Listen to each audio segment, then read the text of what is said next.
Jacques Maire. J'ai pas souhaité être très présent dans ce dossier parce que je suis juge et partie en fait dans cette affaire. J'ai vécu depuis 30 ans, vous comme parlementaire et moi à l'intérieur, la paupérisation mais vraiment absolue du réseau diplomatique et de ses membres.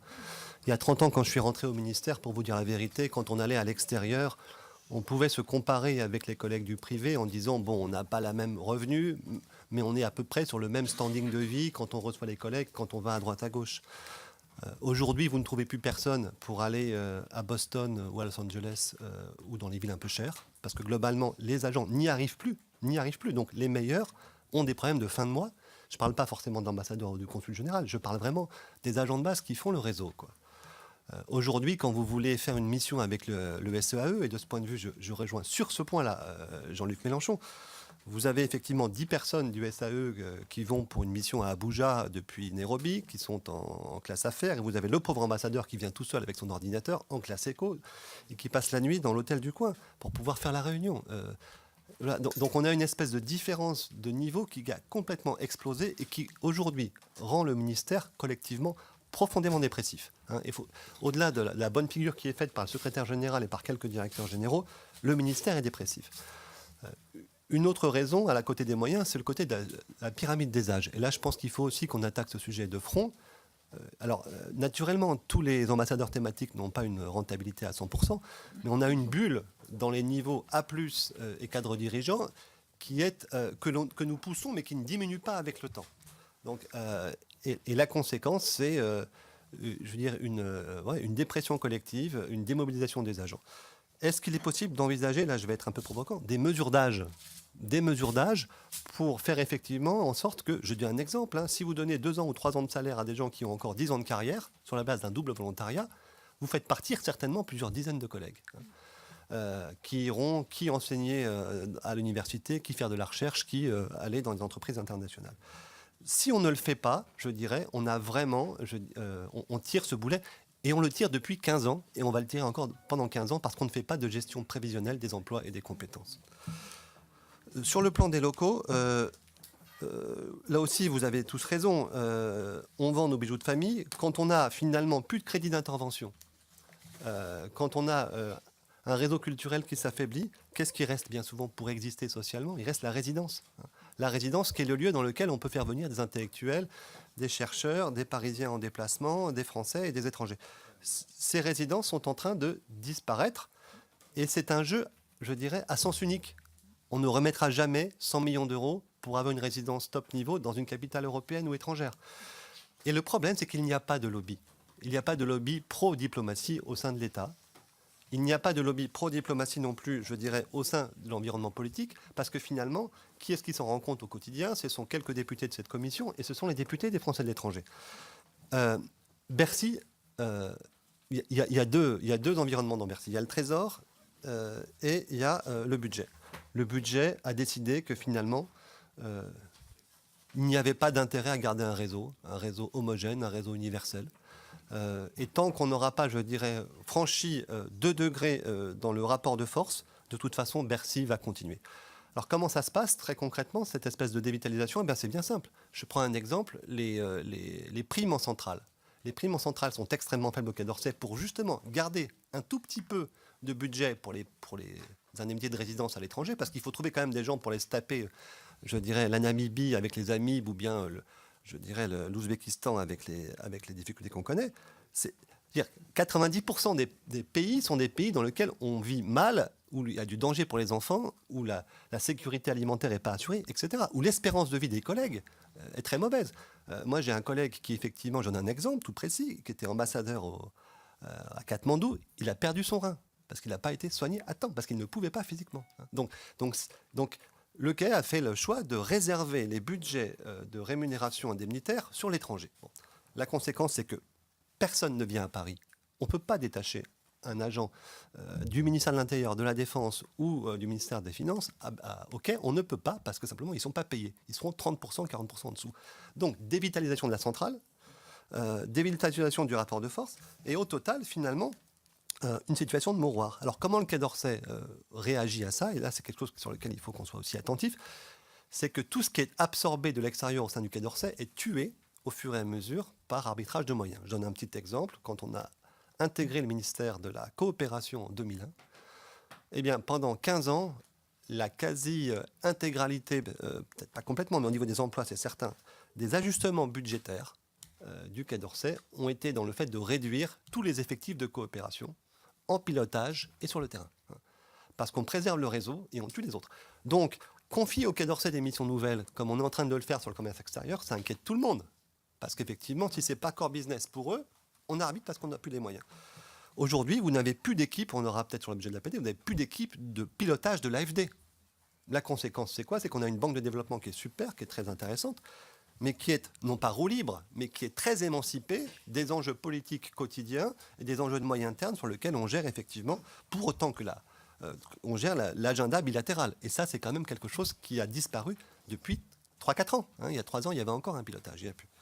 Donc, ma conclusion, elle est simple, c'est que, et je ne souhaite pas, sur cette question, jouer un rôle particulier, parce que ce n'est pas possible pour un diplomate, mais c'est qu'il faut un niveau de mobilisation extrêmement important, y compris public, y compris médiatique, et qu'on ne s'en sortira pas sinon, parce que, je dirais, regardez la courbe.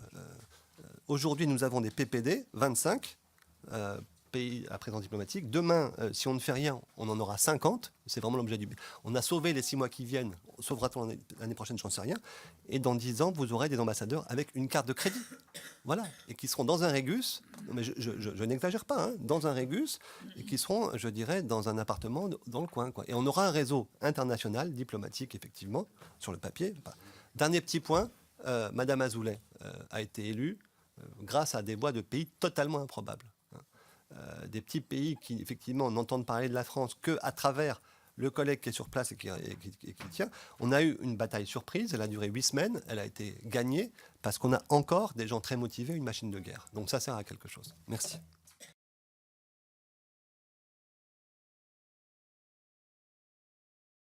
Madame la Présidente, Monsieur le Ministre, nous sommes tous sur un sujet avec lequel nous avons quelques pudeurs, je dirais. Pour tous ceux qui ont fréquenté depuis 15, 20 ou 30 ans le ministère des Affaires étrangères et les ambassades, nous avons tous constaté, année après année, une dégradation, une paupérisation profonde de ce ministère et de son réseau. Le ministère, j'ai dit hier qu'il était en dépression collective, je parle au nom de quelques ex-collègues. Plusieurs raisons, effectivement, ce cadre de travail qui devient très difficile, mais aussi le grand sureffectif qui existe au niveau des cadres supérieurs et dirigeants, que nous poussons comme une espèce de masse devant nous, et qui est encore là pour de très nombreuses années. On est dans la politique du rabot, année après année. Elle se traduit par le fait qu'on ne trouve plus de collègues aujourd'hui de Bercy ou du ministère de la Défense pour venir en détachement au Quai d'Orsay en centrale. On trouve très difficilement des collègues de catégorie intermédiaire A, B ou C pour venir dans des capitales coûteuses en termes de coût de la vie.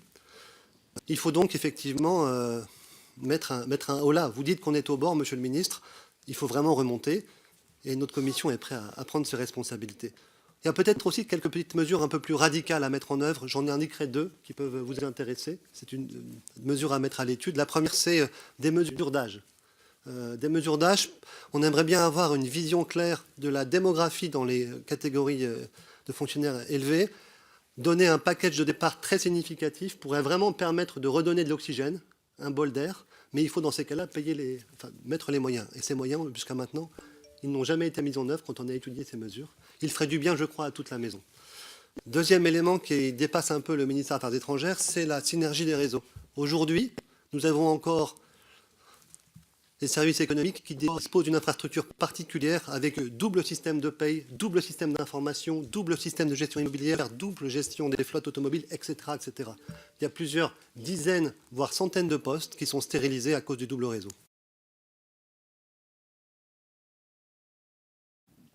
Nous avons enrayé une logique de réduction des crédits affectés au ministère des Affaires étrangères qui durait depuis très longtemps.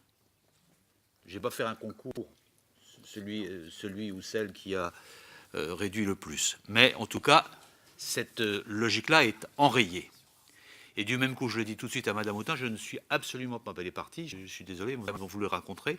Mais je ne suis absolument pas... je ne me sens pas lié par les annonces 2019. Je défends le budget 2018. j'ai une longue expérience parlementaire et ministérielle, je défends un budget l'un après l'autre. Et je vous répondais, Madame Autain, pour vous dire que je ne me sens pas engagé pour 2019. Parce que vous vouliez une réponse précise, à question précise, réponse précise. J'étais en train de répondre en même temps à Monsieur Maire sur cette situation. Elle n'est pas acceptable. Je la prends telle qu'elle est. Il faut se redresser. Et je ne suis pas convaincu de baisse de morale. Je pense qu'il y a dans l'ensemble du personnel diplomatique une volonté d'agir, un grand attachement à notre pays, un grand attachement à leur mission. Mais évidemment, quand on offre des perspectives, ça va quand même beaucoup mieux. C'est ce que j'essaye de faire. Sur les deux mesures radicales, il y en a une sur laquelle je ne peux pas répondre parce qu'il faudrait apprécier la faisabilité. Il y en a une autre que je partage complètement, c'est sur la mise en réseau, et y compris sur le renoncement au double réseau. Quand je parlais de simplifier tout à l'heure en répondant, je ne sais plus, à M. Dial, je crois, c'était aussi dans cet état d'esprit. Donc ça veut dire sortir de la complexité pour aller vers la lisibilité et la simplicité. Et c'est parfois la chose la plus difficile à faire, tant il y a de résistance. Mais sur cet objectif-là, je suis complètement d'accord, complètement partant, malgré une présence assez brève pour l'instant à la tête de ce ministère. Si bien que l'initiative que vous voulez prendre, parlementaire que vous voulez prendre, puisque ça a été évoqué par M. Waserman en particulier, elle peut aussi intégrer cette donnée-là.